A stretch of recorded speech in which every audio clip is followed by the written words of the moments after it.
All right, welcome back, Modern Symposium. We are going to run through some news this week. Not a super eventful week, but a lot of internet gossip going on. Trump met with Putin. We've got some geopolitical tensions rising in the South America, Central America. But I think that most attention-grabbing topic that I've seen this week has just been Gavin Newsom's Twitter just going off on these Trump impersonations. And Nick, I'm sure you probably seeing it a lot more than me, probably enjoying it a lot more than me, but it is pretty entertaining, I will say. Yeah. First off, Friday Fun Day. Cheers to everyone involved. Pour yourself a glass. Listen up. Yeah. So Gavin Newsom, we were kind of texting about this earlier, but he's kind of starting to like separate himself a little bit in these past few weeks. What me and Richie kind of think of as like the 2028 presidential candidate front runner for the Democratic side. These tweets, I think we can both agree, pretty funny, pretty smart move even. Like he's been doing like the Trump style tweets, all caps.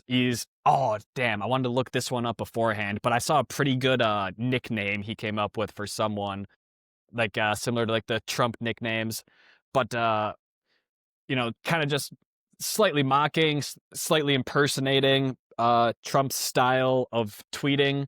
Um I've seen some Republicans kind of all up in arms about it, like Fox News kind of saying like, "Oh, like what is he doing? Like you can't talk like this." And it's like what do you mean he can't talk like this? Like this is what you fucking live for. This is how the great leader speaks, right? So it's kind of just holding up the mirror to how ridiculous some of these Trumpisms have been. What do you think? Yeah, no, I mean, I think it's pretty funny. It's a pretty good gag. I mean, I haven't really seen too much of reasonable conservatives or reasonable Trump supporters like being offended by it by any means. I think they're probably just kind of roasting them and saying like, all right, like they're kind of just telling them like, all right, it's kind of an ineffective tactic. I actually think it is pretty effective because I think that the left finds it funny, and it is funny.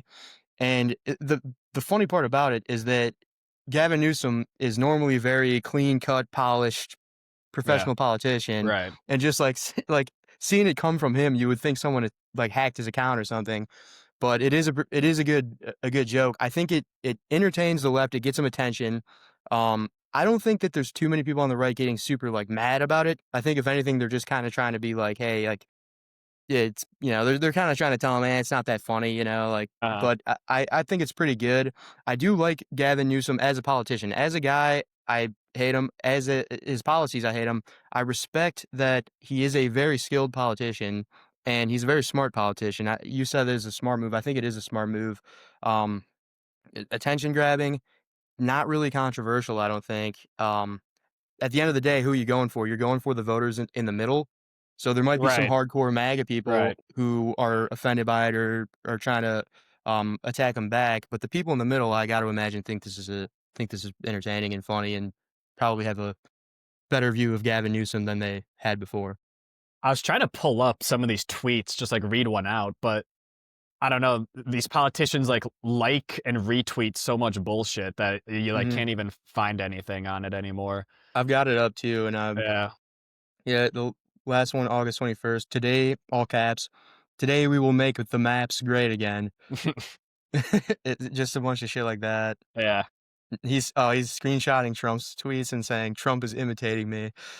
I'll throw some up here on the screen when we put it together here.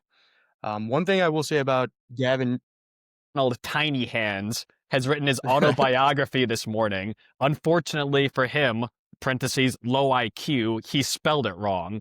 Soon you will be fired, in quotes. Ada, because of my perfect, quote, beautiful maps. Thank you for attention to this matter, GCN. I mean, I will give him credit too. During the last election, Trump was all over the podcast and everything, and I think Kamala tried to do the Call Her Daddy podcast, but she really was not running a podcast campaign, and I think that was a big deal for Trump. I think that helped him win. I I think will I say think I that, think I think everyone agrees with that. How right. what was he on? Like Milk Boys and like Yeah, he something was on else and like Joe Rogan was Joe massive. He was Rogan. on a That's like couple. Theo the Vaughn, biggest. I think, Tim Dillon. That's But literally reaching out to the perfect like demographic for him, like young male voters, and that's the exact thing that he was going for. That was probably one of the biggest contributing factors towards his win in my book. yeah, I agree. And one thing I'll give Gavin Newsom credit for is that very shortly after the election was over, he was on Charlie Kirk's podcast as a guest, 1.5, 2 hour episode. And Charlie Kirk, I'm not a huge fan of Charlie Kirk. I think he's a little bit of a grifter and kind of like a, like he's more on kind of like the hardcore religious traditionalist sector of the MAGA wing. But him and Gavin Newsom had a pretty respectful political discussion when I don't see any other than Bernie. I think Gavin and Bernie are probably the only two Democratic politicians that I see going on conservative-led podcasts and actually getting their voices out there to our generation, generations below us. I think that's big. I got to imagine he would be the 2028 frontrunner at this point, at least. I don't see anyone else that matches him other than maybe Bernie if he's still around. Ber- Bernie's too old. Like Yeah. no one could possibly vote for him. He had his shot in 2016. I voted for Bernie in 2016. What was I gonna say? No, Newsom is exactly what the Democratic Party needs right now, too, though. Like, not too old, not too young, yet straight white man, like just like very vanilla center of the run, but also not like a pussy, right? This guy's got a little cojones behind him. He's got a little fire under him. So like he's something I think that can really give the Democratic Party a little kick in the pants that they've needed for the last decade plus. Yeah, he definitely does. And one thing that's probably not a good human characteristic, but it is a good political characteristic, is that he is very like flexible when it comes to like he's very like adaptable to who he's talking to, and I've seen him on left-wing programs talking about a whole different thing than when he's talking to like center, on kind of middle voter grounds That's and stuff like the that, ultimate which is politician, really. yeah, yeah. I mean Yeah, that is what you're supposed to do, yeah. and so I mean I'll give him credit as a sharp politician, and he does have a bit of like a kind of a charisma to him a little bit. He's a little bit goofy sometimes. His policies I hate, and I hope he doesn't become president, but I'll give him the respect where it's due. I think looking forward, if we project it out a little bit, I think Vance right now has the he should have the shoe in to be the next nominee, right? Vice president, that's typically how it goes. I've got a hot take on that one actually. He's young, energetic, very well spoken. He knows his stuff, right? So you project that matchup in 2028, and that one could be an actual barn burner. That one could be the first presidential election of my lifetime where it's like, wow, these aren't two complete pieces of shit that like I just don't know who to vote for. Yeah, I do agree. Gavin Newsom is the left's JD Vance. That would be a great head-to-head Yeah. matchup. I do have a hot take prediction here. It's not going to be JD Vance. I was kind of thinking that myself. Like, Trump does not want to crown him, and maybe that's just because Trump doesn't want to give up the spotlight right now. He has an ego on him the size of Kilimanjaro, obviously. But I don't know. What were you thinking though? Donald Trump Jr. Oh God, why? I'm kind of joking, but not really. I think Donald Trump Jr., if he ran, would be the front runner. I don't know if he wants to run or he hasn't said anything about running. Haven't really seen much of him, but he would be the front runner just simply because Trump is the hub of both the right and the left. I think that would be really bad if Donald Trump Jr. was the front runner because then it's just more of this. And I mean, the cult like behavior, there's You'd rather have Vance 10 times out of 10, right? 100%, I'd rather Yeah. have Vans, yeah, but, like, the cult-like mentality of the entire country, not just the right. I would 100% die on the hill that the left is just as cultish as the right, except they don't have a cult leader, they have a cult anti-leader. They're a religion that with no God, just a devil, and the devil is a golden-haired orange man. At this point, I mean, it's fairly obvious because there is no principle at all surrounding anything they say. All I'm seeing is that, like, everything that Trump does, constant criticism no matter what it is, even if it's something that they just did less than a year ago when they were in power, and their justification is like, "Well, you guys are being hypocrites because you supported it when Trump did it, and now you know what I mean? Like, oh, or the opposite of that. Like, you didn't like it when we did it, and now you support it when Trump did it. And it's like, okay, well, right back at you. Right back at you. Is You how do supported you it when he how did do it. you Not, like it? Yeah. it's the same thing. I mean, it's just that has got to go on both sides, really. But it's just ridiculous because there's no. That is a major indicator to me of just tribal warfare, where there is no principle. There's no chance of ever coming to a agreement because they don't want to agree. They want the other side to do something wrong so that they can roast them for being wrong. And same thing on the right. When the left's back in power, they're not gonna want them to do good. They're gonna want them to do bad so they can roast them. That's a good way for our entire country to just go spiraling straight downward.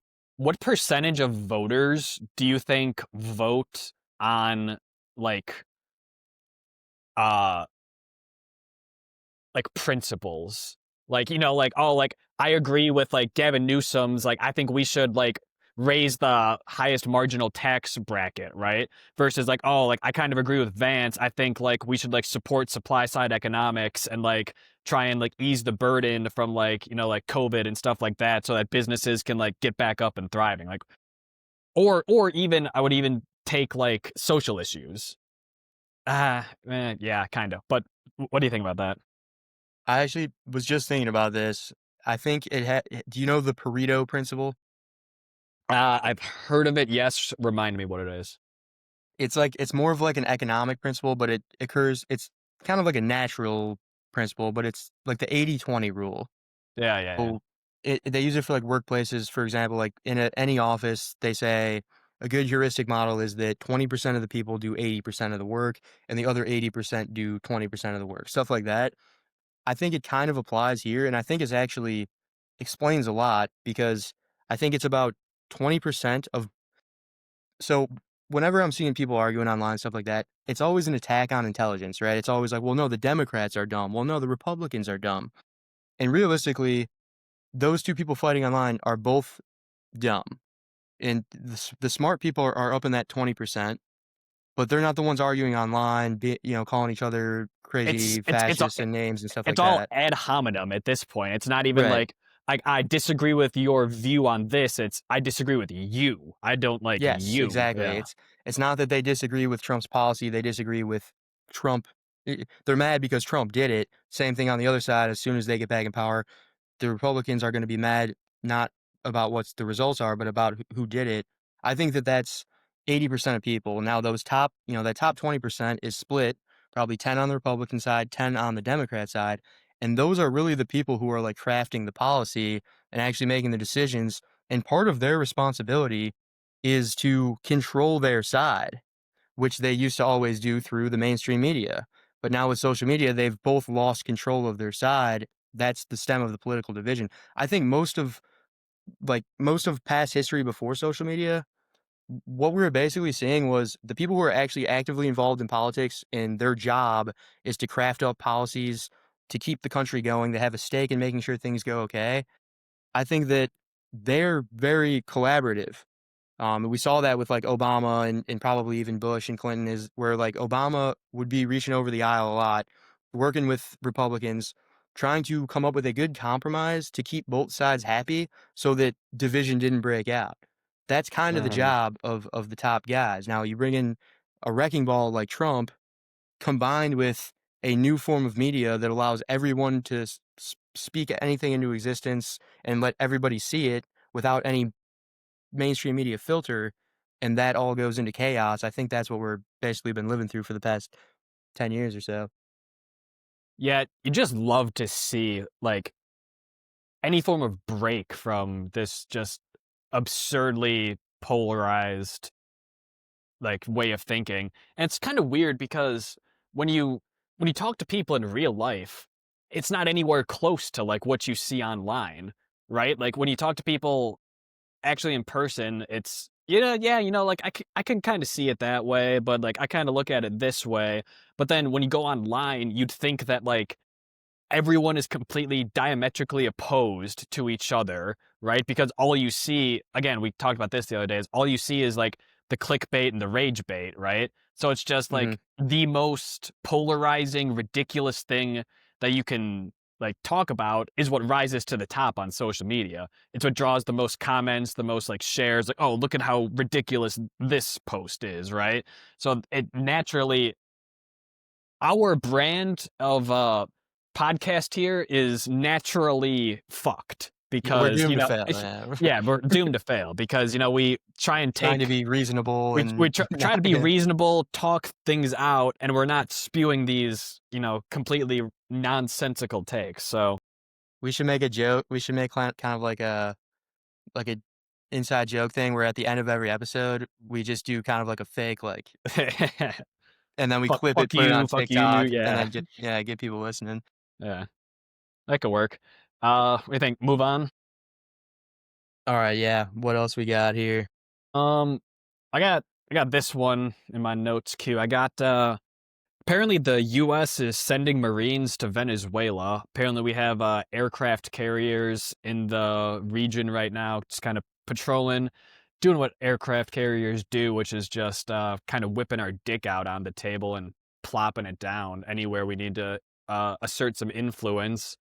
But I thought this quote was pretty funny. I saw this one online. It's let me know if you've heard this one before from the US government. Uh, oh no, they're harboring a group designated as a terrorist organization. This is not at all related to the vast natural resources available in the area. It's just that we want to depose a terrible and awful dictator who is tormenting his people, and we are coming in to liberate them and spread American ways of democracy and freedom. Ever heard that line before? Yeah, it sounds Yeah, familiar. I will yeah. push back on it a little bit. Not that that's not what they're doing, that's probably 100% what they're doing is going after the natural resources, which is probably what almost all wars are about. But I will say, I'll put this in the defense of the United States here. If you're gonna have a dictator who supplies fentanyl-laced products to the southern border of the United States intentionally using cartels as a proxy for China, that's kind of it's those two things combined. Not only that he's helping China, but also that he's authoritarian dictator that oppresses his own people. I'm not. Hey, turns out you do have resources there. Looks like we can go. We're justified to go take them. In that case, I wouldn't say that about most countries, but and obviously I wouldn't say that about the citizens of the country. Simply the government. I'm not going to sit here and be like, oh no, we shouldn't go mess with Maduro. He hasn't done anything wrong. Why are we doing that? We're the bad guys. I think that's a little bit of bullshit as well. Here's a little philosophy, I guess, behind the question. Should the US be the watchdogs of the world? I I don't think so, and that's why this is one of the rare cases where I would somewhat support what's going on. Because we're not being the watchdogs of the world, we're being the watchdogs of our own country, which we absolutely should do. Venezuela has the primary port which all international drugs are shipped into, which then come across the southern border, and that's what's causing all these overdoses, opium epidemics. Um, all of these come from, not all of them, I should say, but most of these come from China, by the way. No coincidence. It's a bit of run back of the opium war. A little opium wars, Opium War a round little get 3, I back. believe. I think there were already 2 of those. I think this is the 3rd one. But, I mean, it's definitely it's definitely an intentional that part I'm fully sold on, that it is an intentional, like, kind of, I don't know what you'd call it, chemical warfare, where there's intentional smuggling of harmful drugs into our country to try to attack our population from the inside. I would say that is true without a doubt.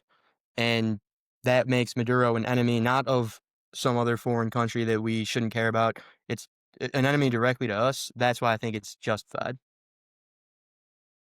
Yeah, I don't know. Kind of under those justifications, you can kind of apply that in broad strokes almost anywhere, though. I Like, mean, a- in a lot more places, yes. I don't think anywhere. I mean, I wouldn't apply that to anywhere in Western Europe or even like Canada or Mexico or anything. they're maybe competitive, like competitive rivals when it comes to trade, stuff like that. But I don't think that they're, you know, intentionally. I mean, you can apply that to anyone who's in the hegemony of China, I would say, who was directly involved with an attack on the United States, If which drugs is started probably a handful of countries. coming in from Canada, would we be in our right to like send troops into Canada? Well, if it was some Canadian citizens who, without the knowing or consent of the government, somehow got past and smuggled them in, and it became like a problem, then absolutely not. No, but if it's the actual government of Venezuela that is not only condoning it, but also like enabling it intentionally, then I think it's a different story. Say it's Like if Canada, Afghanistan. Say it's Afghanistan sending in like people to Canada smuggled in to the U.S.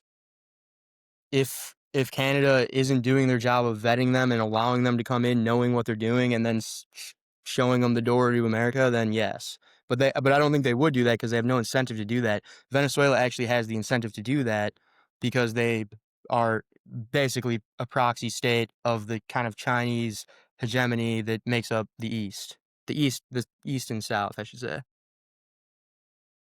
But I get what you mean, where it's like we can't just go picking fights with everyone in the world, which it seems like we're doing right now. I do agree with that. And Well, I was looking that's actually, what we've done for the last like what 6 decades. yeah, I Essentially, think is that's gotta stop. But we this is one of the rare cases where I would say like I'm not gonna be like, oh no, don't do that. I would much rather us stop getting involved with the wars in Israel and Palestine and even the Ukraine and all of these other kind of nonsense things that we're doing over in the Middle East. yeah, Middle East definitely. The Ukraine versus Russia. That's a tough one. It is a tough one on that.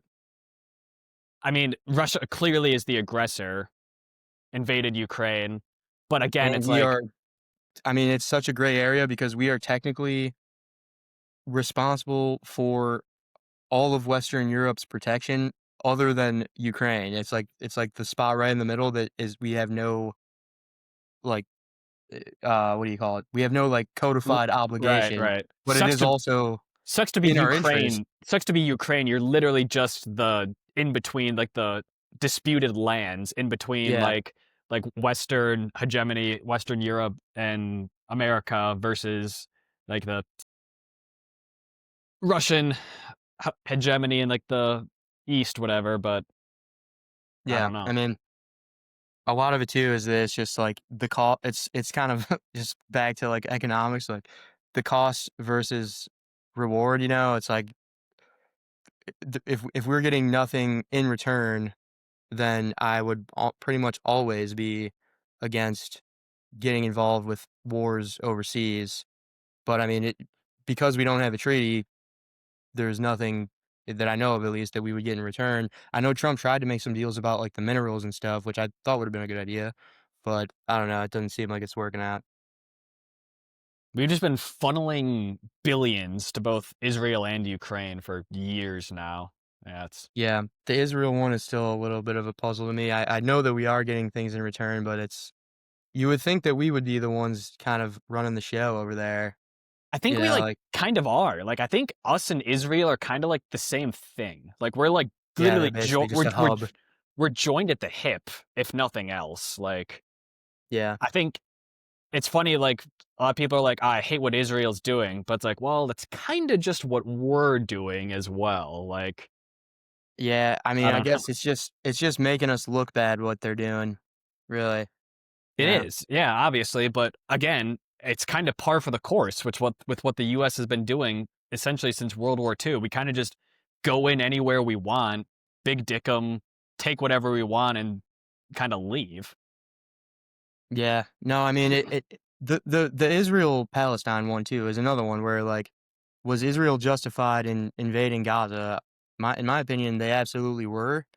Um, but at some point, there's gotta be a, consideration of, like, Humanitarian crisis that's humanitarian going on. policies, Yeah, and yeah. so it was basically like, to me, it seems like uh, that Hamas basically went and punched them in the face, and then they just came and like shot them with a bazooka. Yeah, it's also not like this didn't But start they on did have it coming. It didn't start on October 7th, Yeah, it probably started on October 7th of like year 1950. 400 Like, AD or yeah, whatever. or go back another 2000 years, you're right. Um, all right, I think we did Venezuela pretty good. I had 50 million visa holders are up for review by the State Department.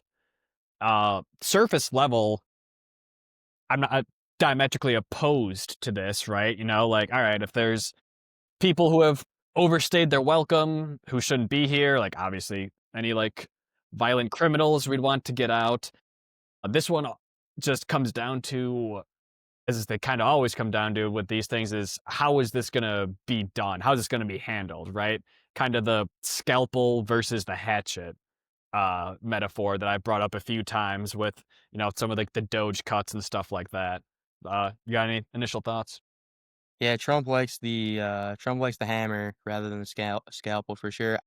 Am not really I don't really know too much about the whole thing, didn't read into it or Yeah, anything, but I will just say I don't think it's a I'm not gonna say that I think it's wrong, but I don't think it's a priority right.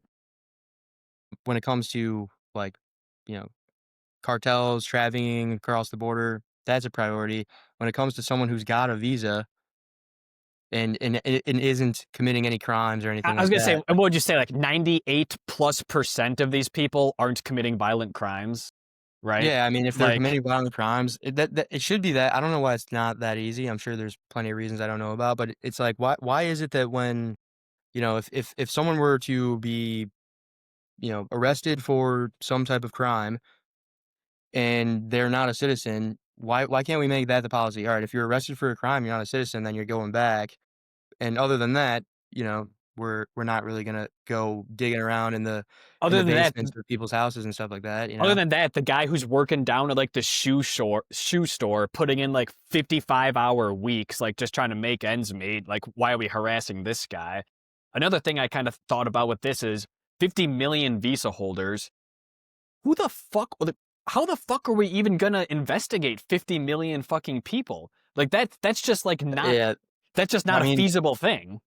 Yeah, that's like That's that's like just not. 15-20% of the country. But that is also a good point though, is that how are there that many visa holders too, by the That's way? a That question. that What do seems we have? crazy. 300 million people, so like Yeah, I one think it's like closer to sixth, 400 now, but yeah, 400 now, like 1/5 ish are like here on yeah. visas.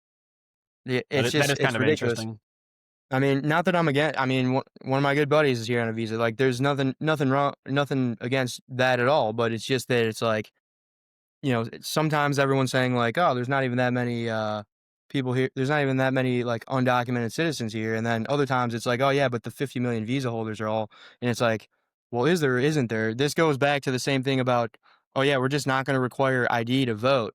And it's like, "Oh yeah, but the undocumented immigrants is not a big deal because, most people are citizens."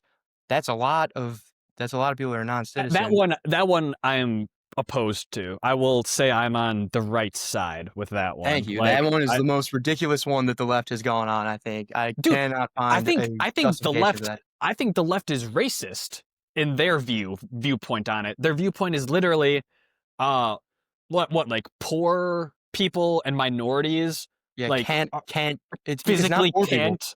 No, Yeah, it's not poor people, it's not poor people. The poor white people do just fine figuring out how to get to the DMV. physically It's the can't black get people, and some it's type like of like it's the most I ridiculous don't thing ever. that one's crazy. The only thing on that one, and this is such a small percentage that it's almost not even worth bringing up, was like there are some issues with like I saw it was like older people, right? Like if you're like really old, then you might not have a birth certificate because like apparently hospitals didn't always give you a birth certificate back in the day, right? It's like like you're born, like you're good, right? Like you live in America, like you're straight, bro, right? Uh but apparently some like 80 something year olds like don't have a birth certificate, so it's hard for them to get some type of license, it's hard for them to get this, blah blah blah. Kind of seems like a insignificant portion. Here's my thing. Why can't the US government send out in the mail like a voter ID card? You get, if you're 18 years or older and like you're a registered, you're a citizen, whatever, maybe even like you pay your taxes, whatever, you get a card in the mail.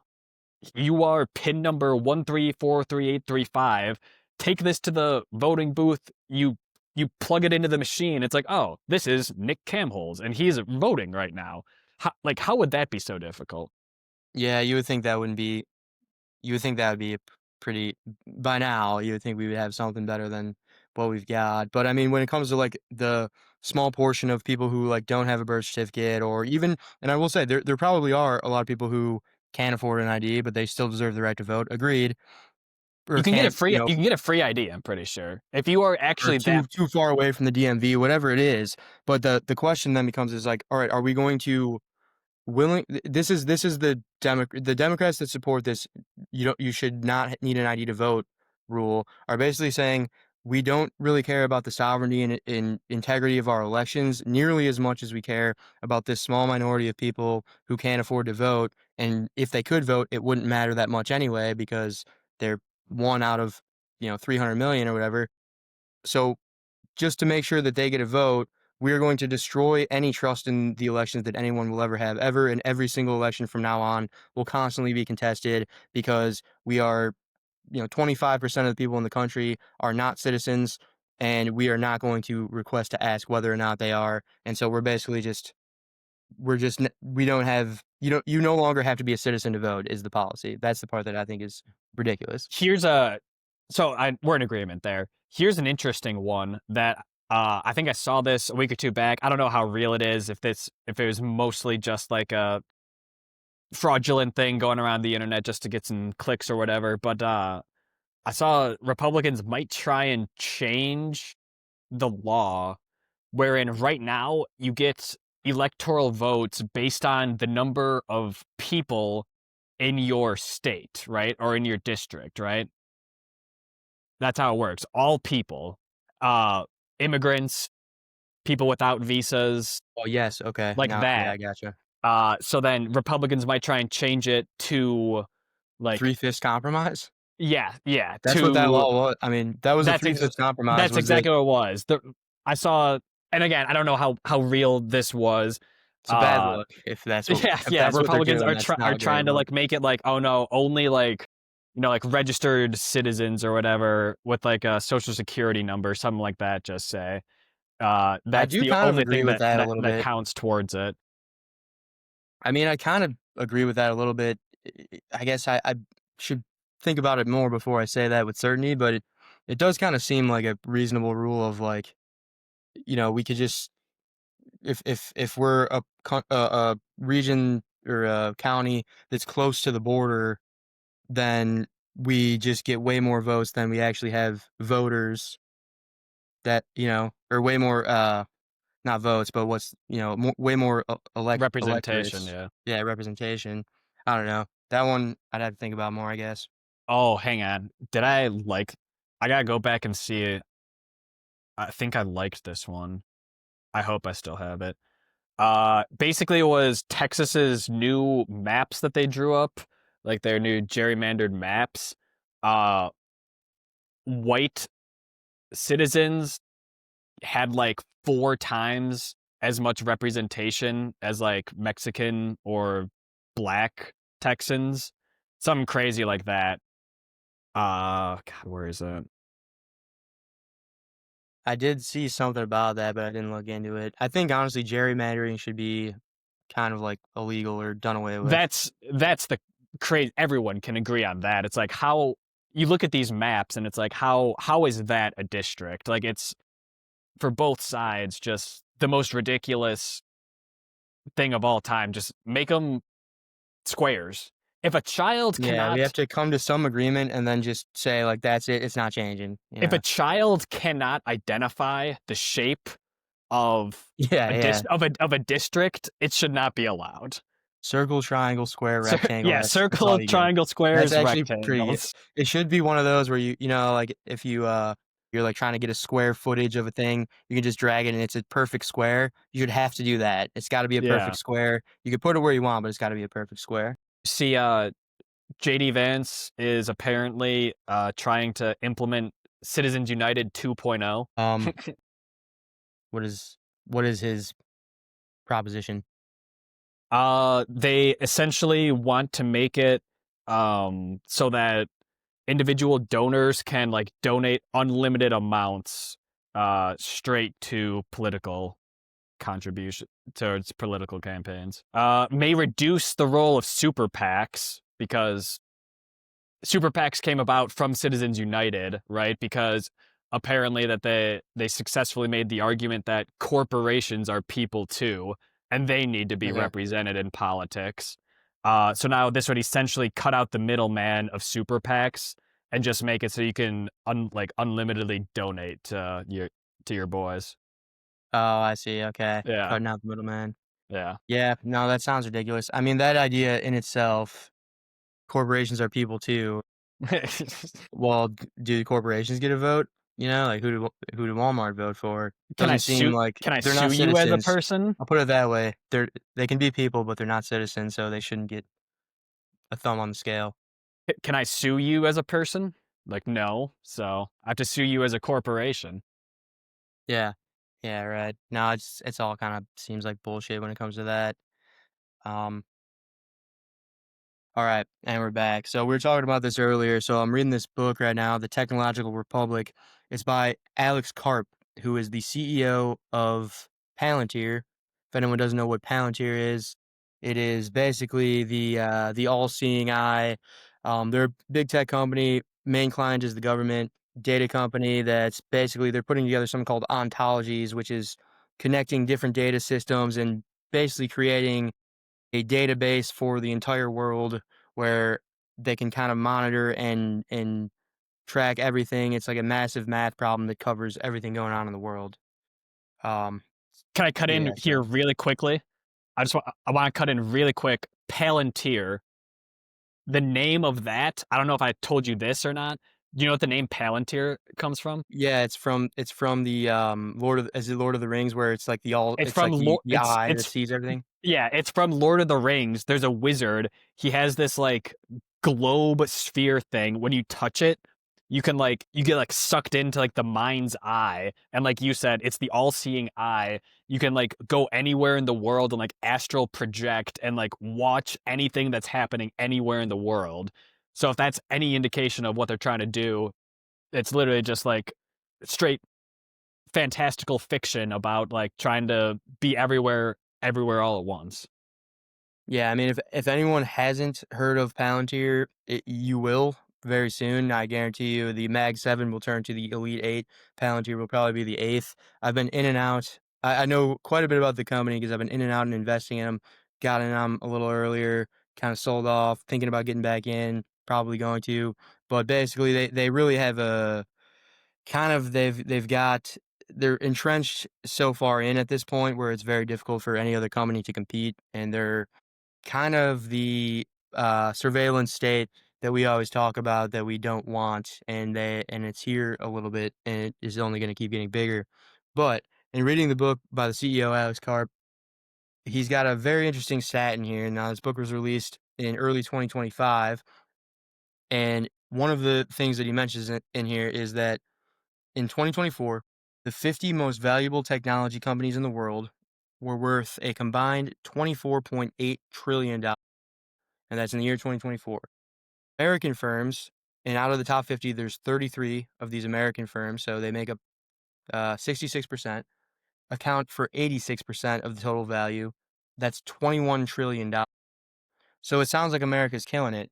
But of the American firms, Apple, Microsoft, Nvidia, Alphabet, Amazon, Meta, and Tesla, aka the Mag 7, make up $17 trillion worth of that. So the remaining 26 make up the other 4 trillion. And so what this shows is that basically a massive percentage of the entire world's wealth, especially in the tech sector, but the tech sector is by far the biggest sector, absolute Goliath compared to these other sectors when it comes to market cap. Of that entire tech sector, 7 companies all of which are based in California, most of which are based in Silicon Valley, own like 60% of that, of the entire world. Silicon Valley is the absolute concentration of wealth for the entire world. And if you've heard me speak before, everyone knows I am a very pro-capitalist guy. I'm very much all about free trade and let the companies do what they want to do. Let them make as much money as they can. That's good for society. This is a bit concerning. I will kind of go back on some of the things I've said in the past. It is a bit concerning because massive levels of wealth concentration to this degree are always somewhat, at least somewhat, if not totally detrimental to the fabric of the society. And I think this has a lot to do with all this political division we're seeing, all of the problems that we're running through. I think a lot of it stems from the fact that, I mean, a majority of the economy when it comes to the tech sector is in the hands of seven entities. Yeah, and I want to break that number down again a little easier for people to get. 17 trillion are the Mag 7, 4 trillion the rest of the US, and then 4 trillion the rest of the world, meaning the big 7 have over double the amount of net worth as every single other company in this sector throughout the entire world.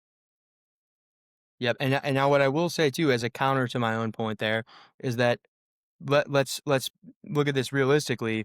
This everyone hears that and they think 7 people own all this. All 7 of these companies are publicly traded, and all 7 of these companies have thousands and thousands of investors. So that market cap that they're describing there is not accumulated in the hands of one guy or a couple of board members. That is in the hands of everyday Americans as well. Everyone's 401k is invested in these companies, guaranteed. Everyone's whatever type of index funds, any investments into any type of stock market related assets, most likely is tied to these companies. So that doesn't mean that 7 people control all the wealth of the country, but what it does mean is that we have uh, a massive vulnerability in America, all uh, accumulated into clustered into one location in the country, where if something were to if something were to go down in Silicon Valley, where natural disaster, attack from a foreign geopolitical rival, anything that were to put Silicon Valley in trouble, we would no longer have a country that is the country. They make up, that big of a percentage of our entire economy. So that is just a crazy mind blowing thing that it's so Yeah. concentrated. I had a couple points to bring up here. One of them, I saw this the other day. If Palantir were to lose, there's something like $1.5 trillion of their market cap, which that's a shit ton of money, obviously. But it's They're not, not worth that. it's not, Wait, you said 1.5 trillion? yeah. They're only worth What are they like worth? 300 billion, Really? I believe. Okay, Last time I checked, maybe it was a different one. they are 375 billion. Okay. Maybe it was like Apple or like one of the other ones then. Those ones, Um yeah, those are up in the couple trillions for sure. yeah. If they were to lose like 1 trillion of their market cap, it's not just that like that company is fucked. It's that like almost everything in the United States is kind of fucked. Because like you Yes, said, yes, absolutely. everyone's 401k is tied into that, right? Apple loses 20% of their like market cap. Every single person in the United States is feeling that, right? Like you said, that's a huge vulnerability for us. What about this? What if one of the companies comes out, say with AGI, right? And it's like it's real. It's like the real deal. What happens to the other 6 companies? They will lose a shit ton of their like market cap. Maybe, like the big one comes out and sucks up most of it or whatever, right? But even if one of these guys comes out on top of the other ones, the whole thing kind of crumbles. Yes, but part of it is that they're also intertwined in the sense that they operate symbiotically. Like for example, like Apple and Facebook. Facebook came out and I think it was 2004, and Apple was 2007. But Facebook, as it started to grow, it's just like any other company, slow growth at first. What really blew it up was the fact that Apple came out with the iPhone, and now I can check Facebook on the go. That's Right. what really got people hooked on it. And so those two companies are symbiotically aligned. Like they're not competitors so much as they are um, allies. And so there, but that is true. And I think Tesla might be the riskiest one. I would say if there's many different ways to do this, but one thing I would say, and less of a political talking point, but more of just something that I've been preaching lately, is that people who are putting their money, you put your savings in like a savings account, high yield savings account, all these things. Yes, it's a safe, risk free investment with a small return.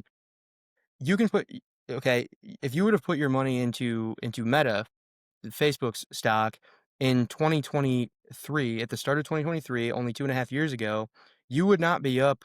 If you were to put your money in a high yield savings account, you might be up 25, 30% by now.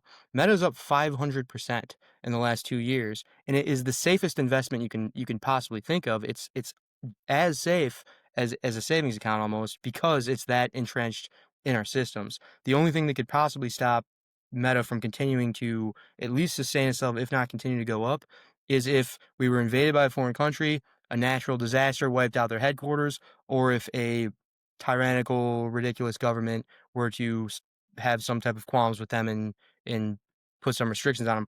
Those are the only things that could possibly and if those things happen, we have bigger concerns than the stock portfolio. So just a quick side on that, that if anyone's investing, don't put your money into some nonsense index fund. Put your money into the Mag 7 because they're that entrenched, and it sucks to say because it is a flaw with the current conditions we're in, but it is one of the safest investments you can make. Have you heard of Megacorp or the idea behind it? No. Well, not that I know of. Yeah, so essentially you can look at like the breakdowns, like, all right, who owns Meta, right? Or who owns Apple? And it's like, all right, they're like 11% owned by this person, 10% by this, 8% by this holding company. Then it's like 21% in like the general public, shit like that. But when you start breaking it down, it's like, all right, BlackRock I think owns, I know where you're going. it's like BlackRock owns like 14% of this, Vanguard owns, like 30% of this, right? But then, all right, well, State Street. who owns BlackRock, right? All right, BlackRock's owned by State Street, Vanguard, these people, and these. Wait, who owns Vanguard? Vanguard is owned by BlackRock, State Street, like Berkshire Hathaway, blah blah blah, and this, right? So when you start tracing back, like, all right, who owns the Mag 7? Wait, who owns the holding companies that own most of the Mag 7? It kind of all just starts going back to the same people, the same groups, right? So essentially, the idea is there are a few groups of insanely wealthy people. You said it's not owned by 7 people, right? But it might be the vast majority of these might be owned by like 50 groups, something like that. Like some obnoxiously small amount of people who own an obnoxiously large majority of most of these companies. Yes, And but they yeah, all own and each that other, and they is all own each other. And that's the that thing. is That's the definitely the case. interconnectedness where it's like, oh well, like BlackRock's owned by like the people, right? People own like shares of BlackRock, things like that. And like a percentage, yes, it's a pretty small percentage, but the vast majority of BlackRock is other investing companies. And then you look at those other investing companies which are owned by the people who you're just BlackRock. looking at. Right. So Yeah. it's kind of like a recursive thing where you look up who owns who, and it's kind of a circular reference. Yes. No, that is 100% true. And everyone says, oh, like Elon Musk, the richest guy in the world. Well, that's the richest guy in the world that is has enough public info that we can determine what his net worth is. But a lot of these people that are probably much richer than Elon even are just not publicly, they don't have any, like, public record because they sit And behind they these want it that way. almost pseudonyms. Basically, a company is nothing more than a pseudonym, really. Right. At least like a brand, is kind of just a pseudonym, to hide the identity of the most prominent stakeholder. But one thing about this that is an important uh, philosophical idea is that it is very good that these are not privately held companies, that they're publicly held companies, simply because as someone who's just an average guy, I can invest in this company and whatever they make, I make. And so it is, and it's the common sense approach in our current condition to not hold dollars because they keep printing more of them, and so they keep getting devalued. But when it comes to like the inequality, the growth of the rich at the expense of the poor, kind of going back to Marx and socialism, where Marx's whole thing was, there's the bourgeoisie versus the proletariat. The bourgeoisie owns capital, the proletariat sells their labor for wages, but the capital keeps rising in value and the wages keep staying the same. Yes, that's very, very true. But one great thing that we have is that all of the major big conglomerate giant tech companies and all of these companies are publicly traded, so the proletariat can still there's no longer a proletariat and bourgeoisie. There is now like most people probably go to work, take a part of what they work for, invest it into capital, and you kind of have the majority of the population is in the middle, which I think that is good, but I do also understand the idea that like that's not the majority of the owners of these companies. These they're not going to work, but Right. Have you? I don't know if we brought this up on the podcast. I don't even know if I brought this one up to you like over text. Have you heard the thing that the greatest invention of the 20th century was the American middle class? You ever heard this? no, no, So sounds interesting, though. basically, for the first time in history, America, after like World War II, was able to have such a strong middle class. And that's where all of our like invention comes from. Invention really doesn't come from the people who already fucking own everything, right? The people who own everything want to keep things the way they are. Where does all intuitiveness, invention, and drive come from? It comes from the people in the middle, right? It comes from the people who want to reach that upper echelon, right? So the best thing, it wasn't like the automobile. It wasn't the fucking like nuclear bomb. It wasn't any of these other things that was the best invention. The thing that led to all other inventions was our stability to be able to create such a large percentage of our populace that had the upward mobility to be able to reach that upper echelon, to be able to invent, to be able to, like thrust themselves forward. Yes, 100% agreed. That is absolutely that at least it was, we can debate whether it still is, that absolutely was the key to America's success right there, was the class Yes. mobility, whereas innovation, everyone talks about, like, well, it's everyone says it's always just about hard work, and hard work. Anyone can succeed in America and become rich from hard work. It's not really hard work. It's innovation. Thinking outside the box, coming up with a new idea, taking some risks, starting your own company. That's absolutely true. And another good thing that I will say about this, there's bad things and good things. One good thing I'll say about this is that out of those Mag 7 companies that own what 60% of the wealth of the entire tech sector in the entire world, all 7 of them were started by one of those middle class people who saw an opportunity with the internet and took advantage of it and became it basically became an emperor of the net worth of these companies are bigger than some countries. And so that is also one amazing part about the capitalist system, is that someone from the middle class can rise to the top. Now, when it's this ingrained in our society where they're stifling all other competition, then we can, there might be some problems there. But yes, that is pretty. I think that's a good thing. I think that's a good That thing was that that we was the don't want best. to infringe That upon. was the best thing about America. Literally, like the greatest. That was this guy's argument. I'd give him a shout out if I remembered who it was. But that was this guy's argument, was like all of the incredible innovation that we come up with basically all stemmed from the fact that we had this massive majority of our population who were able to take risks, like you always say, right? It's not about hard work, it's about hard risks, right? It's about like betting on Yeah, it's a gamble, yourself. really. Right. But just having that like social stability essentially to allow people to take those kind of risks is like what led to all of our greatness in like the 50s, 60s, 70s essentially. It does almost seem like a pattern where like you have that stability, you have a solid middle class, just for any country really. Right. And looking back at history, there's been plenty of these cases where you have that middle class, you have the stability, and because you have that opportunity, a lot of people take those risks, and some of them do really well. They stumble upon these insane innovations that actually just improve the world when it comes to just convenience and value. And those people become really rich, and everyone else slowly declines. And then next thing you know, we're in a situation we are now, where the middle class is being hollowed out, and you have a kind of an oligarchy of a very small portion of the population that has so much of the wealth, and then you have everyone else who's struggling to get by. Yeah. And it almost seems like a natural occurrence because it's human nature. Who's going to take the risk and who's not? And I think eventually it always kind of leads that way.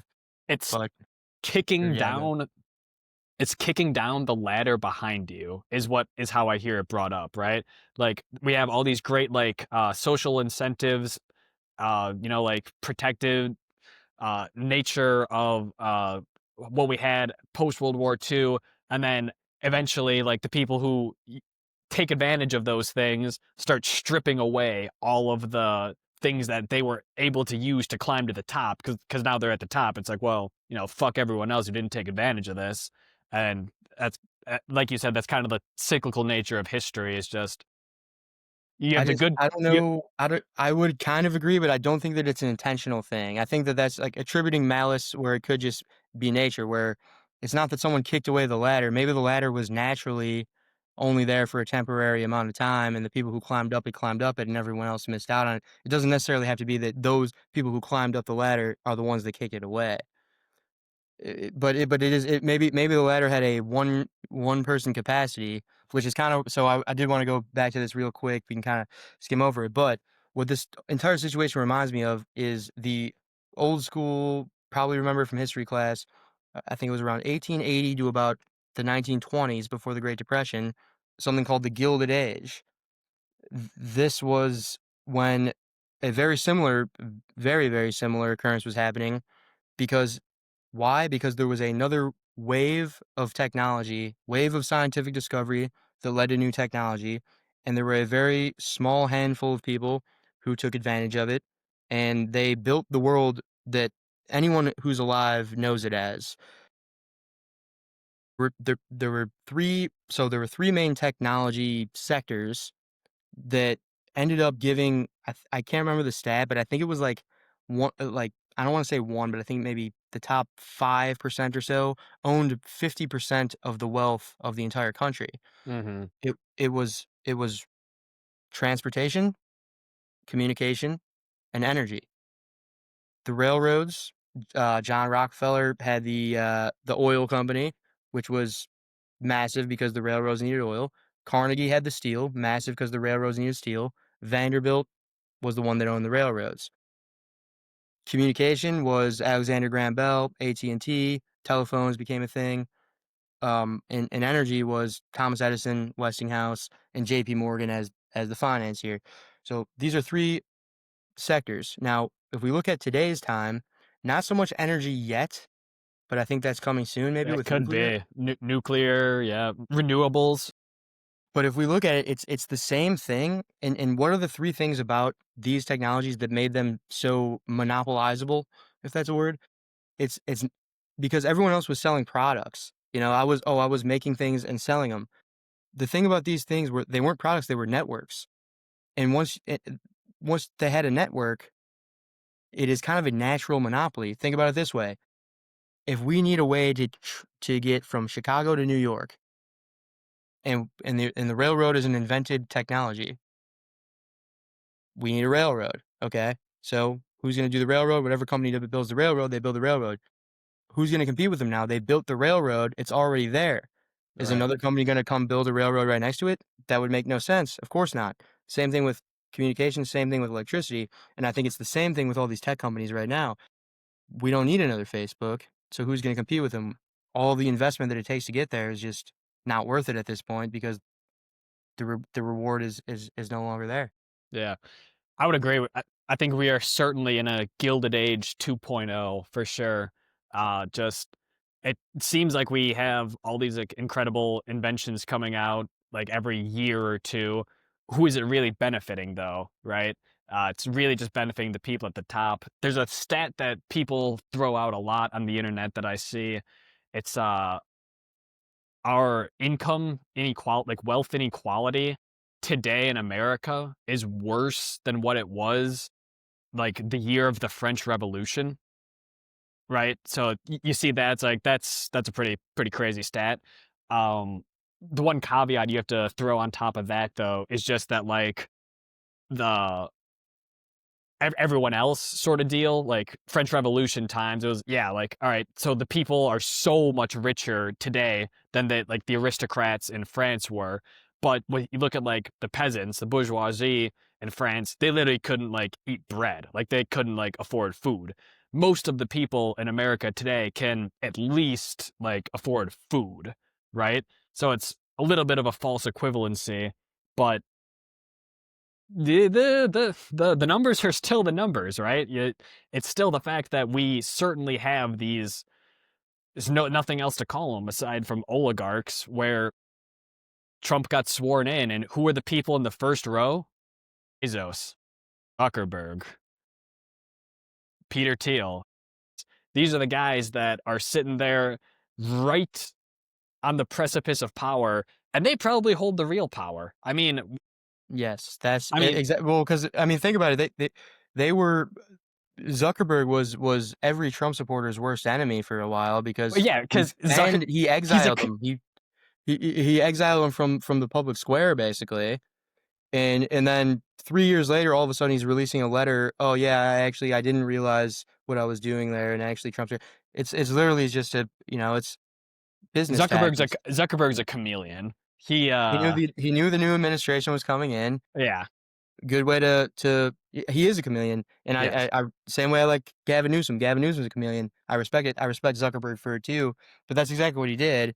Is he knew the new administration was coming in. Needs to make sure they don't try to regulate him or anything like that. Hey, I'm gonna get rid of that worst enemy you have. I'm gonna get rid of him. And then as soon as the tables kind of turn the other way, now he's I'm a sitting at free the speech inauguration. advocate. I'm a free Yeah, yeah. speech advocate. Like I will I don't care if you're talking about fucking Nazism, fascism, like post whatever you want. I love free speech, right? Yeah. Yeah.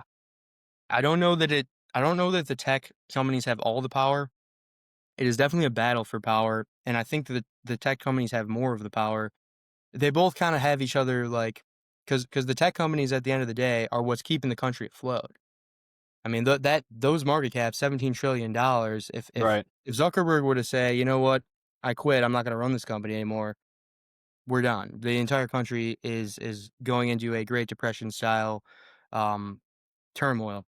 At the same time, the government does have the power to regulate. So if it's almost like a mutually assured destruction thing.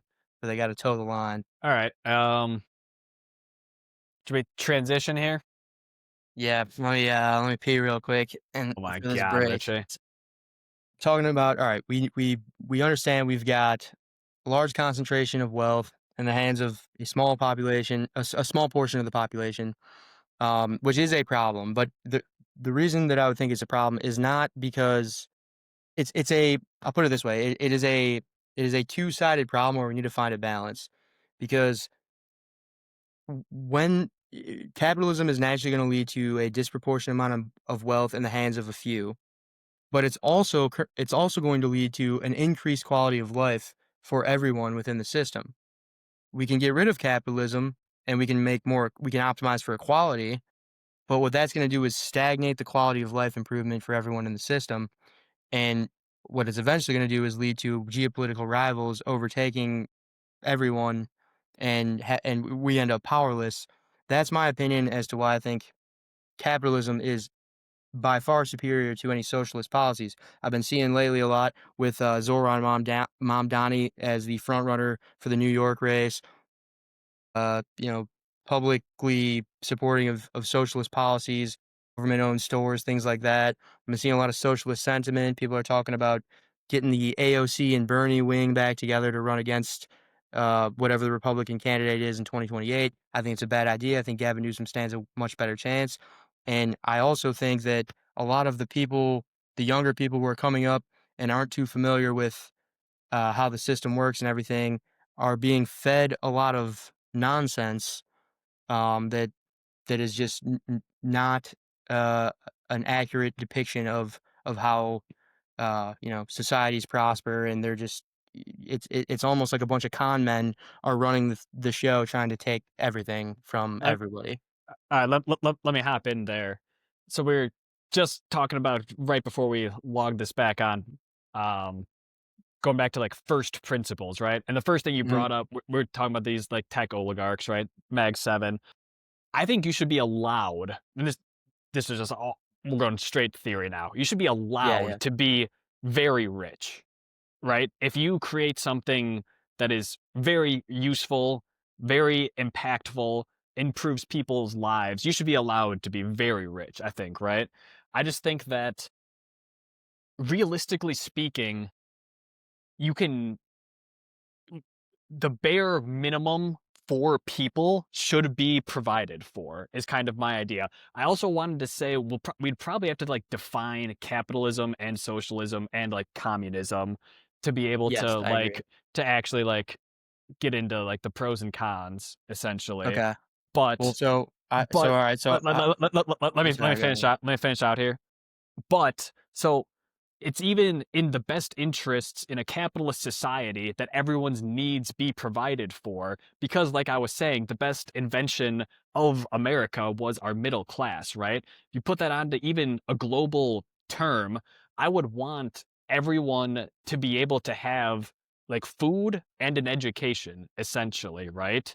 And this is kind of like globalist ideas essentially, but if everyone had just like the baseline's needs met, we would be able to extract like the most amount of value from the most amount of people. So going on the thing about the middle class, yes, the middle class was one of the greatest parts about America, but was it the fact that there was a middle? What was the value of the middle class? The value of the middle class was their social mobility. Like we said, the middle class has reason to innovate because they want to become upper class. They have room to grow, and so having that opportunity to innovate and to become upper class is a major, I think, a major driver of societal success with socialist policies. Now, I know that you're not advocating for full on socialism, and I'm not advocating Yeah, for full on capitalism, yeah. but So just like, philosophically, right, right. capitalism Keep going. provides that incentive structure to innovate, where socialism uh, suppresses it because even if I innovated something, the government owns it, so I don't get anything from that, and I'm still there is no class. Ideally, the Marx perspective is there is no class; everyone's the same. That sounds terrible because then why would anyone choose to do any better than their bare minimum? No, I get that. I don't. You should. You're right because even Marx thought that like private property is theft, essentially, right? Like any form of ownership is theft from the people, right? Like, and I don't think I go that far in my own beliefs. I think my own belief is that you should be able to own what you create, right? Like what you were saying, where's my incentive to create if like the government owns it essentially, right? That's the question you posed me at the end there. I think you should own what you create. I just think a baseline needs for everyone, and I would want this to be worldwide. Like take this to every impoverished third world country is essentially just like food, shelter, education. If you give that baseline to people, and we have the global infrastructure to provide this, like we produce enough food and like we would be able to educate people thoroughly enough. If you provide that baseline to people, that's how you will get the best results for society because you will get the most amount of upward moving like driven intellectual people, right? I can agree with that for the most part, but then I would say, is that baseline level constantly increasing? And at what point is, because everything's trade-offs, and so at what point is the trade-off not worth it? For example, like the United States, everyone says that, I mean, we're one of the most capitalist countries in the world. I'll say, I'll give you that. Everyone likes to bring up the Scandinavian countries as the socialist paradigm. They're not socialist. They're slightly more socialist than we are. They're actually the inventors of capitalism. They were like they were the biggest capitalist exploiters of all time, and that's why they're so rich. But the point being is that, Who okay, like the Dutch? yeah, the Dutch, yeah, yeah, Yeah, they yeah, were they were classical the the beasts Dutch. back in the day. I mean, it was literally like any of those like couple European countries that just like, holy shit, we have ships and we can just kind of like Yeah, go, yeah. go go anywhere. The Dutch had the ships, Yeah. down. They used them to, and they also did. The reason they call them like they will say like the Dutch were like the fathers of capitalism is because they were the ones that had like the financial instruments and like these like finance institutions and stuff like that that no one ever heard of. They invented like all these different types of ways for banks to rip us off and shit. But I guess when it comes to like the baseline, all right, we're talking about like bare minimum. I would agree because for all we know, that middle class guy who innovated the next big thing, that also could have been a lower class guy who was just as smart, just as creative, just as good if he would have had enough food and a shelter and things like that, where he didn't have to worry about survival today. He can worry about inventing something new today. I'm all on that. But if we were to look at the United States, we are probably the most capitalist country in the world, one of the most. We have Medicaid, healthcare for people who can't afford it. We have Section 8 housing, uh, homes for people who can't afford it. We provide food through SNAP for people who can't afford it. We already do have these programs, and for people to keep pushing, when I see like these socialist politicians, I'm not seeing people saying, "Oh, we need to make sure that people have the bare minimum." I'm seeing people saying, "We know that there are options already for the bare minimum, but that's not enough. We need, rather than giving you a house that you can rent for free, we need to forgive your student loans, and we need to forgive your mortgage debt that you can't afford, and we need to make government owned and operated stores for people to get food for less than it costs." These are all ridiculous ideas, I think. And that's what like the Zora and Mom Downey, Alexandria Ocasio-Cortez, that's what they're advocating for, and that doesn't make any sense, I don't think. Yeah, I got you. I was trying to look up there while you're going. My laptop's old as hell. Like what the US ranked in healthcare and homelessness worldwide. I was trying to look that up. I can't really find it. Anything? I could ask, yeah. SGPT real quick. Ask the overlords. Also, I told you the other day I saw we our running joke of asking the overlords. I saw that on one of my fantasy football podcasts the other day. Yeah. So they're definitely followers of the show. So So, okay. Okay, this makes a lot of sense. 2025 index placed the United States 7th overall in the world on healthcare, driven by that's excellence in pretty scientific good. advancement. Oh, This is the interesting eh, part. Excellence in scientific advancement ranked number 1. yeah. Moderate in choice. I'm not sure what that means, but we're ranked 6th, but dragged down heavily by poor fiscal sustainability, 32nd out of 32. So dead last on that. That makes a lot of sense. It's only out of 32. Also, That's that's out of 32. I'm guessing well. it's probably us in the European countries. Yeah, I guess. Homelessness is up 39. Oh, wow. That's not a good What stat. what is that set? 23 family homelessness up 39% year over year. There's no way that could be right. That seems incorrect. 39, Yeah, there's 30, no way. 39% is most According to people. I mean, the overlords don't lie. According to the overlords, we are among the countries with the largest homeless population. Um, but I mean, homelessness is a bit of another issue as well. I was thinking that's a bit of a different issue. Unless I mean, it's unless tied together, but unless the issue is literally so simple as fuck, I wish I'd saved this one. taking X amount of dollars away from like the military budget and just putting it towards building like high-rise apartment complexes to like literally just give homeless people homes essentially. Yeah, I mean, not not that this is proof that that's a bad idea, but they have done that a lot. I mean, there's a lot of like hotels and stuff like that that were kind of going out of business or whatever. I think California was like the main spot they were doing this, where they would say like, "Yeah, we're open for homeless people. Anyone who wants to come in can stay in the room." And a lot of the people didn't want to, and the people that did just like destroyed the place and then left. And like a lot of the reason that people are homeless is it's not you know, I'm not pulling the old Kanye move and saying it's a choice, but I'm saying they would rather they choose to be homeless because of whatever other problems they have, because it's more comfortable to them than trying to abide by the rules of someone else's place. Now, if we were to invest in a bunch of apartment buildings and they were to get destroyed or then it would just be throwing money down the drain because now there's no longer the next thing people would be complaining about is that like, oh, these look at these trashed houses. This is what these people are living in. That's not the bare minimum. They should Yeah, but have you know, like that's what you're the first thing, the first counter you tried to bring up, I think, before we derailed 13 times, was you said the raising level of bare minimum, essentially, right? The thing I had said was like, what, like foods, like housing, and like healthcare for people.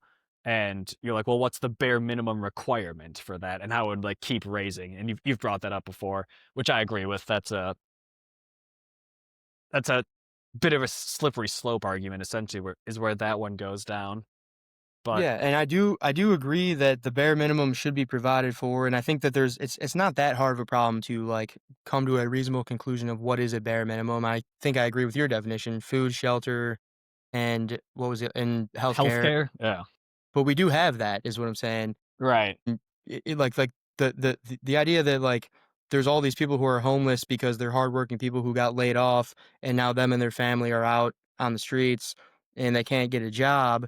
I mean, it's a bit of a cognitive dissonance thing because how can you simultaneously not saying you, but just the leftist mentality in general, how can you simultaneously be pro-immigration, anti-immigration control, and at the same time um, advocate for these people who are hardworking people who could do all these jobs and they're looking for a job, they can't find one, and that's why they're homeless. How could you be for both of these things? It doesn't make any sense. We've got, like we said, over 50 million undocumented immigrants in the country taking American jobs. If anything, if there's that many hardworking homeless people out there, to me, that means Trump is right. That means we need to get rid of the undocumented immigrants and bring back jobs, jobs, jobs, all caps, so that we can get these people jobs. But I'm not saying that's the reality is that like there are many programs in place for people to get temporary shelters and homes who are looking to get back on their feet, things like that. Even people who are incapable of working a real job, they can get a government funded home. It's not going to be a great home, but it's going to be a place where they can go in, and the goal should be to get back on their feet. But I mean, we do already have that. But getting back Long, to the or sorry, yeah, go ahead. if you had something more, you can Well, finish out. you go first. Go I first. had I had a little bridge. My bridge was going to be like long term in the next coming decades, say, right? As like if technology keeps innovating the way it is and the way it's seemingly going to be in the next 5 years, it's not going to be anything crazy. But in the next 50 years, it might look very different than today, right? What is, you think, a more likely trajectory? Things becoming more socialist or things becoming more capitalist? I do hope it's more socialist when we're talking on that large of a time frame, because the concentration of the wealth only gets further if we become more capitalist. You know, like once It's AI is able to do we most got of to our find jobs, strike in between, essentially, right? Wherein I keep trying to say, it's like some sort of bare minimum where like you're not going to be totally like fucked out of existence if you're not one of the insanely rich people, but like you do know, like if we become an interplanetary species, these people literally become like god emperors. Yes, but I do agree that as time goes on, we should become more and more socialist, kind of because of that reason of the bare minimum. The bare minimum is relative to the average of the population, and as the average wealth increases, Right. the bare minimum does tend to increase. I do agree Right. with that point, and that is going. I mean, as wealth becomes more concentrated, it does make a little bit more sense.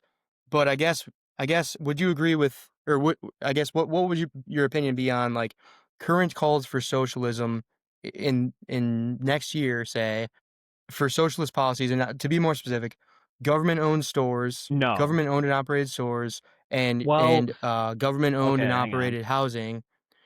where in a city like New York, I mean that sounds insane, and it sounds like potentially the down like that could be the end of if that spreads across the country, one city.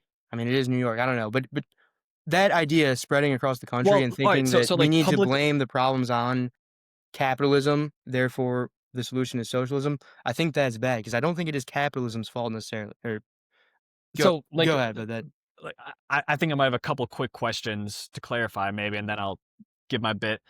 But so like government owned grocery stores, that doesn't mean they're like taking control of the Jewel-Osco, of the Albertsons, of the Walmart, right? It just means like they're opening up their own right. store. But let's talk about this. Okay. This is I So think this is so a so common so now you're misconception, worried about them undercutting pricing essentially, and right? Because they have a money printer. driving out private competition. Yes, because well, yes, but it's not just about driving out private competition. It's the fact that we think a centralized source who has a money printer can own and operate a store at the same level as someone who has built the entire company, somebody like Walmart, say. This is operated by the most competent, efficient, business-minded people in the world. Someone who's a CEO of Walmart is one of the most highly qualified people in the world, and we think we're going to hand this off to a government bureaucrat, and he's going to run a store, and it's going to be successful. Here's the problem: is they are going to be successful because they have a money printer, so they can undercut all of the actual capitalist stores, private-owned stores, operated by in a business mindset. They can undercut them on price. They can get all of the people to come to their store and they can drive these other companies out of business. The problem is money doesn't just come out of thin air. The money is not actually the The money metric. money does come out of thin air. Sorry, I have to cut in. It's It does come out of thin air, and that's the problem. money. Okay, yes, let me take it That's back. the Money does come out of thin air, but yeah, value yes. does not. Yeah, Value does there you not go. come out of thin air. And when you've got private competition who is obligated to keep up with any potential disruptors and keep their prices low enough to compete with any other competitors, this is naturally going to drive prices lower. If you have a centralized thing where the government owns the store and they're going to undercut the private companies for now until there's a shortage on bread or until there's a shortage on, and it's an inefficient process. There's no way they're going to be able to provide more value than these companies. These companies provide more value than anyone who's ever tried to compete with them ever. Yeah, The I mean, government just in blocks out competition. in the They can't situation provide more value. They can save you money, but they can't provide you more value. in the And so at the situation end of the day, you it catches up. outline, So in the situation you outline, I agree with you. Right, that does sound bad. Like if it would be contained to like say like a few stores in like the New York suburban area, right, where it's just like they're not trying to like win out competition in right in the long run that's what they're doing. naturally That's what they're doing. like They're because it's all interconnected. I mean, the economy right. is it's all interconnected. Any added factor to it, I mean, if the government were to say, "Hey, we're going to open a store for people who can't afford to buy the $8 eggs at Walmart, we're only going to charge $4, even though it costs us $8." Well, then this is taxpayer money and printed money that's going to inflate our currency. This is going out the window. Everyone's going to flock to these stores. These companies that are actually efficient at doing their job are going to lose revenue. Their stocks are going to go down. Everyone's 401k is going to go down. Investors are going to stop investing in the city because they know they can't make money there when it comes to some type of similar business. And so what ends up happening is the value of life just tanks down. And this is evident in every single socialist or communist country that's ever tried to do it. They all end up with breadlines. They all end up with shortages, rations. It's constant. This is a bad idea. I'm not saying that you think that socialism and communism is a good idea, but I'm just saying that the people who are advocating for this seem to have no idea anything about anything they're talking about. And yes, I do agree that there should be portions of the economy that maybe would be suited for socialism or some type of uh, welfare programs, social programs. But to claim that as like a creed, like this is actually what we want. We want to get rid of capitalism. We want to abolish the billionaire. It is a nonsensical, incompetent, ridiculous opinion. I think. Yeah. Yeah, no. I agree with you there for sure. Like the hope would be that they like aren't trying to compete with private business, right? The hope would be it's almost some sort of like charity more than anything, right? Again, if this store literally just had like some type of like protein and like vegetables, right? Like nothing else, right? Like things like that. The hope would be it's like a bare minimum necessity sort of deal versus that scenario where they could provide everything at a cheaper cost, which they would be more inefficient at doing than private business. Look at any single government thing like the DMV or right, like any sort of like Yeah, appeal, yeah. Go to the any sort of DMV. Yeah. any sort of appeal process that goes through like the courts, anything like that. It is painstakingly slow, which is the point of it, right? The point of government process is not expediency for the most part, right? If you want things done fast, that's kind of where you have like dictatorship or oligarchy like we have in America right now. It's like everything's done expediently that way. You want things to go slow in a government organization. What you don't want is that to be applied to like the private sector, essentially, right? You want things to be done fast and expediently and efficiently, right? So, long story short, and what I'm trying to get out is essentially you would hope that they're not trying to like compete with private industry. It's only there as like a supplemental like needs only. Yeah, and yes, and Because I do agree with what you say. I agree with what you're saying too, which is that there should be a baseline level, and it's not that crazy to come up with a reasonable baseline level. But the problem is that the people who are running the show, it's kind of like what I was talking about earlier about the Pareto principle. The people, this is what I fear is happening, and I will put a lot of the blame on Trump, and I'll put a lot of it on the Democrats too. I think it's both. But because of social media, because of Trump, I think what's happening right now is that 20% or that 10% of each party is really pushing things that they know are lies. Because think about it this way. We're going to say, okay, we don't like the monopolies, right? I saw a tweet earlier today and it drove me nuts. Someone tweets out, we don't like that we can't afford homes. There's a simple solution to this. Socialism. How is that a solution? Socialism Build more means homes, god damn it. but socialism That's the means you don't solution. own a home. Socialism means the government owns all homes. And there is a large wing of the left that is dead set on this idea that by having the government just take over all private property, or not all, but even some private property, and compete with the corporations, this will solve the problem. This will make the problem worse.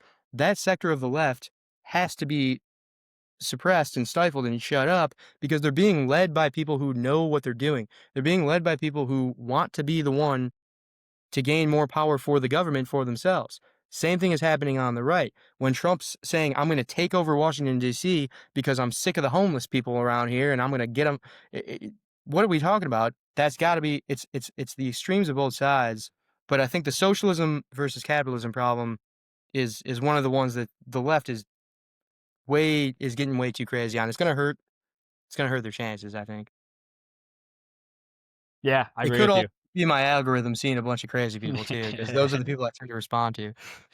Well, and again, that's the only thing that's actually like shown to anyone is like the extremes because it's able to get you riled up more.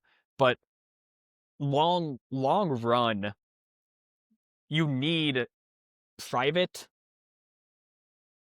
institutions like innovating essentially, right? Because you can't have a centralized form of like of enterprise. I don't think like in the long run you need that. But what you also need is to that not become so extreme wherein people who should be innovating, people who can be productive towards society, but right now society isn't allowing them to be productive, where you need to find that middle ground.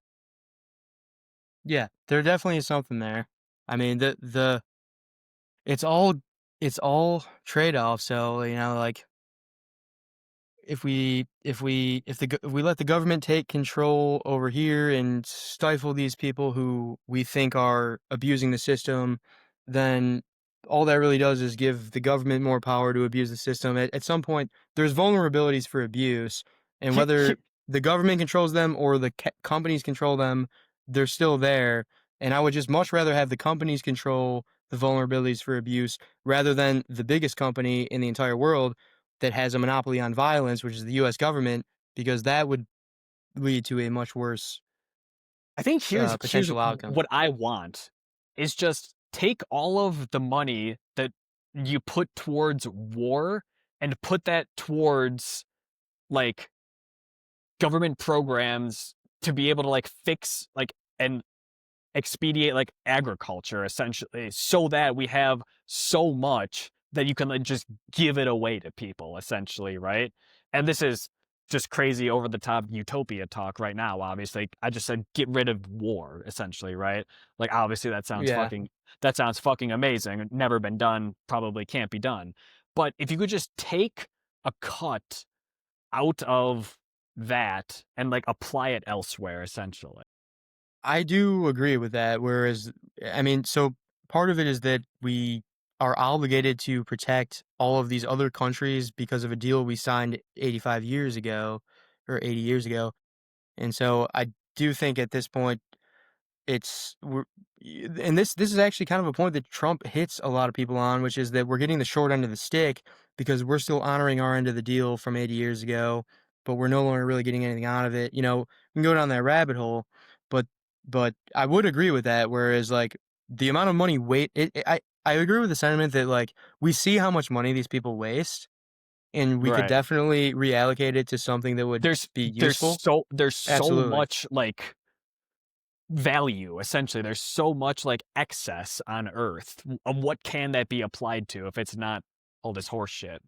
That's the All right, let me question. ask All you right. this one then. Yeah. So would you then agree, based on that principle, that the destruction and defunding of USAID, who was going around to all these different countries and implementing like social programs that we think would be good propaganda to be pro-America and competing with China. So we're going into like Africa and all these countries, and China's doing it too, and they're both trying to just like win over the hearts and minds of the people, and Trump cut it, or I should say Elon Doge cut it, and it was a big debate.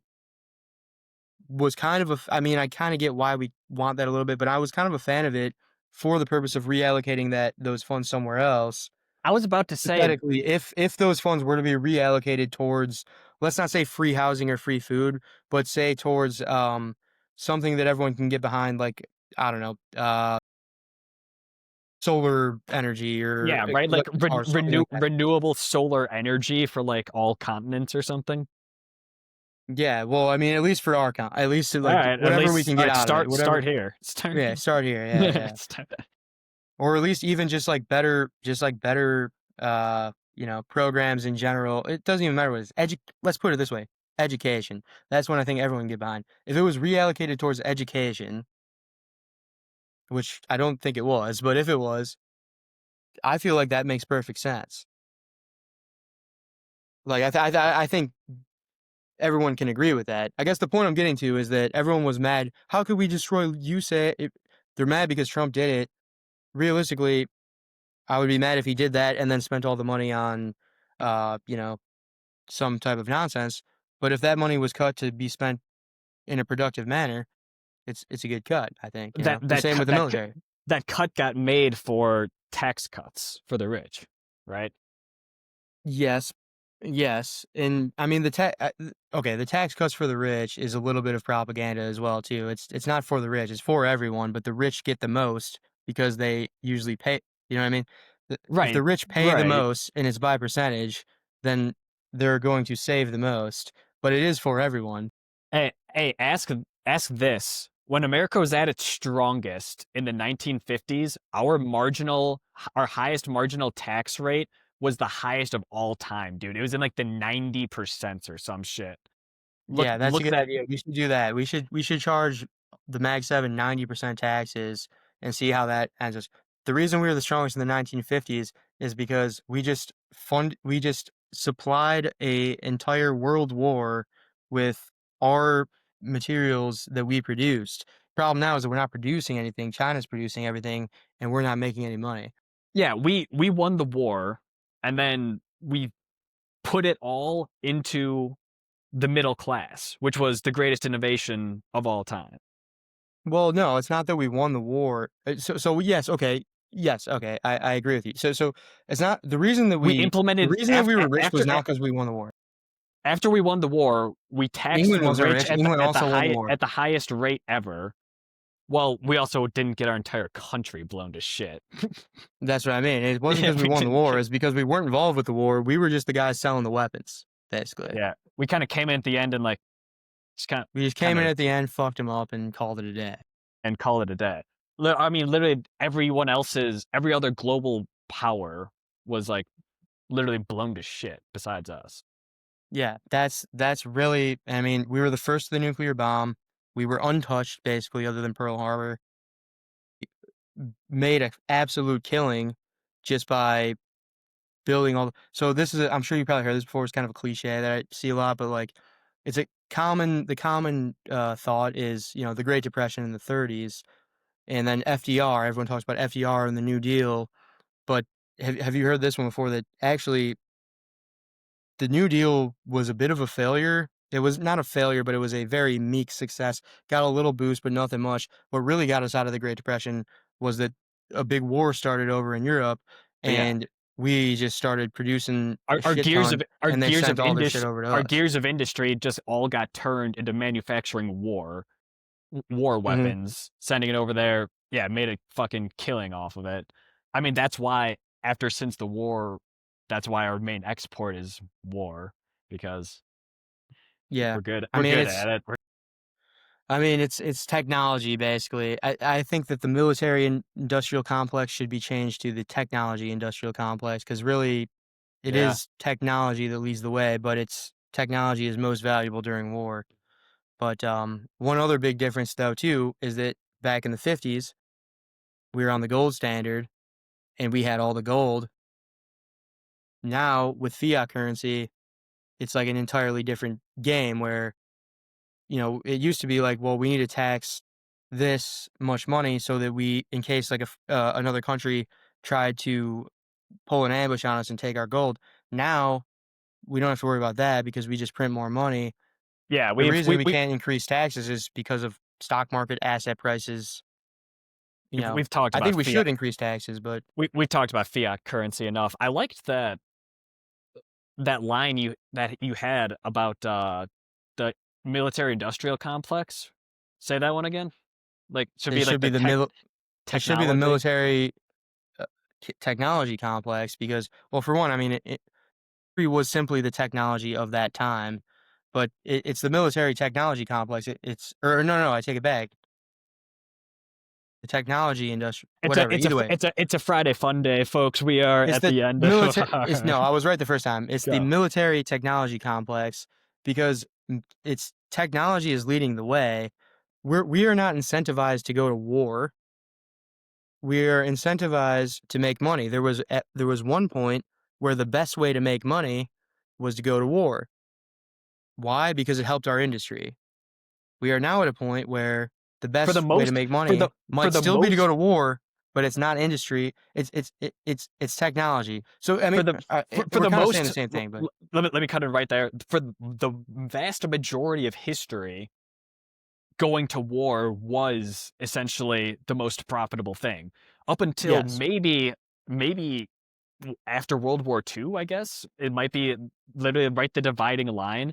Well, it Going was to war, yeah, like the Cold well, War. I mean, the Cold War was really like we weren't at war, but we were Cold War, preparing for war. because so here's an interesting one I heard.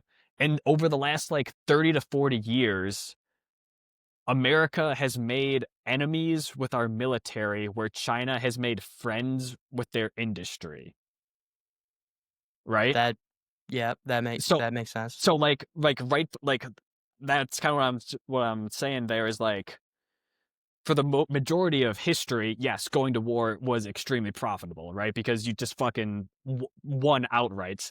Now, almost with modernity, with our ability to like communicate and everything, it's not about who's like the biggest dick. It's about who's the friendliest, almost. Yes. Yeah, I would agree. And I mean, and you can look at a country like Russia. Russia is kind of getting smoked. It seems like I don't know, but it seems like they're actually not doing nearly what they expected to do, but they won't give up the war. Why won't they give up the war? Because if they do so, their economy tanks because of uh, m- how much their economy has grown since going to war. Basically, the military-industrial complex is the idea that an economy grows at war, therefore companies will benefit from war. Therefore, governments are incentivized to keep going to wars to benefit their economy. But I almost think that there's the same thing going on with technology where it doesn't necessarily have to be a physical ground war. The same thing's going on. It's almost like another Cold War where we need to keep building up our technology because if we don't, China will. And so that is kind of the war is who can do the best tech, who can be the most innovative with their technology. Yeah, And it no longer means going and killing people, which is a yeah. very good thing. That's pretty good. I would much rather Nice to have live in this people era. arguing on Twitter than people Yeah, going and shooting each other in the head. I think everyone agrees with that. And the weapons companies are not the top dogs anymore. The weapons companies, Lockheed Martin, and all these were the tech stocks of that era of post World War II, Cold War stuff. They've been outrun. I mean, if we were to go to war, the biggest companies would not be Lockheed Martin and Boeing. It would be Palantir, Nvidia, probably Meta in a way. Like it's the tech sector that's now the leaders of this, you know, yeah. complex. That is true. I think that's a pretty good spot to cut us off, yeah? All right, yeah, yeah, Sounds good. Good talk. I really like this style here where we just kind of go over the week's events. But moving forward, I sent Richie this little thing I found. It's a bunch of Oxford entrance exam questions, and these are just gold mines for the type of shit that we do. So we'll be doing some of that in the future. But yeah, any final remarks?